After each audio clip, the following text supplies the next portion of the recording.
എല്ലാവർക്കും നമസ്കാരം. പുതിയൊരു വീഡിയോയിലേക്ക് സ്വാഗതം.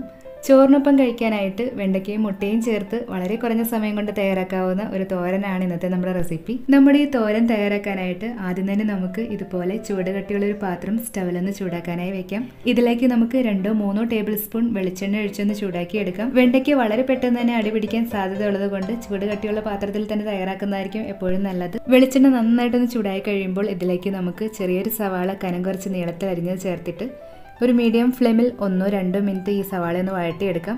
സവാള ഒരുപാട് നേരം വഴട്ടി കളറൊന്നും മാറേണ്ട ആവശ്യമില്ല, പുറം മാത്രം ഒന്ന് വാടിക്കിട്ടിയാൽ മതിയാവും. 2 മിനിറ്റ് വഴട്ടി സവാള ഒന്ന് വാടി കഴിയുമ്പോൾ ഇനി ഇതിലേക്ക് നമുക്ക് ചെറുതായി അരിഞ്ഞ് റെഡിയാക്കി വെച്ചിട്ടുള്ള വെണ്ടയ്ക്ക ചേർത്ത് കൊടുക്കാം. 2 കപ്പ് അളവിലാണ് വെണ്ടയ്ക്ക ചേർത്തിരിക്കുന്നത്. വെണ്ടയ്ക്കയുടെ അളവ് നമ്മുടെ ഇഷ്ടം അനുസരിച്ച് കൂട്ടുകയോ കുറയ്ക്കുകയോ ചെയ്യാം.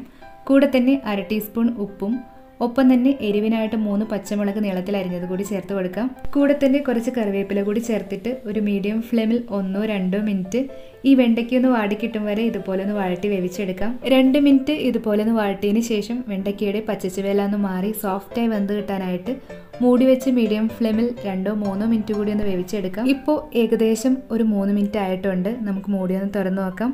അടിപിടിക്കാൻ സാധ്യതയുള്ള പാത്രത്തിലാണെങ്കിൽ ഒന്ന് ഇളക്കി കൊടുക്കുന്നത് നല്ലതായിരിക്കും. ഇനി ഇതിലേക്ക് നമുക്ക് 3 ടേബിൾ സ്പൂൺ ചിരകിയ തേങ്ങ ചേർത്ത് കൊടുക്കാം.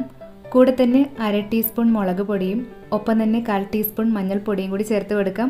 ഇനി നമുക്ക് ഇതെല്ലാം ഒന്ന് ഇളക്കി യോജിപ്പിച്ചെടുത്ത ശേഷം പൊടികളുടെ എല്ലാം പച്ചമണം മാറാനായിട്ട് മീഡിയം ഫ്ലെയിമിൽ ഒരു 30 സെക്കൻഡ് എല്ലാം ഒന്ന് വഴട്ടി വേവിച്ചെടുക്കാം. പൊടികളുടെ എല്ലാം പച്ചമണം ഒന്ന് മാറിക്കഴിയുമ്പോൾ ഇനി ഇതിലേക്ക് നമുക്ക് മുട്ട ചേർത്തൊന്ന് ചിക്കി പൊരിച്ചെടുക്കണം.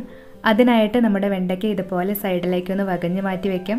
ഇനി നമുക്ക് മുട്ടയൊന്ന് പൊരിച്ചെടുക്കാൻ ആവശ്യമായ വെളിച്ചെണ്ണ ഇതിലേക്ക് ഒഴിച്ചു കൊടുത്തതിന് ശേഷം 2 മുട്ട ഇതുപോലെ ഒന്ന് പൊട്ടിച്ചൊഴിച്ച് കൊടുക്കാം. കൂടെ തന്നെ മുട്ടയിലേക്ക് ആവശ്യമായ 2 നുള്ളി ഉപ്പ് കൂടി ചേർത്ത് കൊടുക്കുന്നുണ്ട്. ഇനി നമുക്ക് ഒരു മീഡിയം ഫ്ലെയിമിൽ ഇതുപോലെ ഈ മുട്ടയൊന്ന് ചിക്കിപ്പൊരിച്ചെടുക്കാം. മുട്ട ഒരു പകുതി വേവായി കഴിയുമ്പോൾ ഇനി ഇതിലേക്ക് നമുക്ക് ഒരു സ്പെഷ്യൽ ടേസ്റ്റിനായിട്ട് ഒരു പകുതി തക്കാളി ചെറുതായി അരിഞ്ഞത് ചേർത്ത് കൊടുക്കാം. തക്കാളി ഓപ്ഷണലാണ്, നിർബന്ധമില്ല. ഇനി നമുക്കിതെല്ലാം കൂടി ഒരു മീഡിയം ഫ്ലെയിമിൽ 1 മിനിറ്റോളം നന്നായിട്ട് ഇളക്കി വേവിച്ചെടുക്കാം. ഉപ്പ് നോക്കിയിട്ട് കുറവുണ്ടെങ്കിൽ ഈ സമയം ചേർത്ത് കൊടുക്കാവുന്നതാണ്. വെണ്ടയ്ക്ക് ഒരുപാട് കുഴഞ്ഞു പോകുന്നത് ഇഷ്ടമില്ലാത്തവർക്ക് മുട്ട സെപ്പറേറ്റ് ആയിട്ടൊന്ന് ചിക്കിപ്പൊരിച്ചെടുത്ത് ഇതിലേക്ക് ചേർത്ത് കൊടുക്കാവുന്നതാണ്. അങ്ങനെ നമ്മുടെ വെണ്ടയ്ക്ക മുട്ടത്തോരൻ ഇവിടെ റെഡി ആയിട്ടുണ്ട്. ഇനി നമുക്ക് ഫ്ലെയിം ഓഫ് ചെയ്തിട്ട് ഇത് ചൂടോടുകൂടി തന്നെ ചോറിൻ്റെ കൂടെ സെർവ് ചെയ്യാം. വെണ്ടയ്ക്ക മുട്ടത്തോരൻ്റെ റെസിപ്പി ഇഷ്ടമായെങ്കിൽ നിങ്ങളുടെ വിലയേറിയ അഭിപ്രായങ്ങളും നിർദ്ദേശങ്ങളും കമൻറ്റ് ചെയ്യാനും ട്രൈ ചെയ്യുന്നുണ്ടെങ്കിൽ ഫീഡ്ബാക്ക് പറയാനും മറക്കരുത്. മറ്റൊരു റെസിപ്പിയുമായിട്ട് ഉടനെ കാണാം. താങ്ക്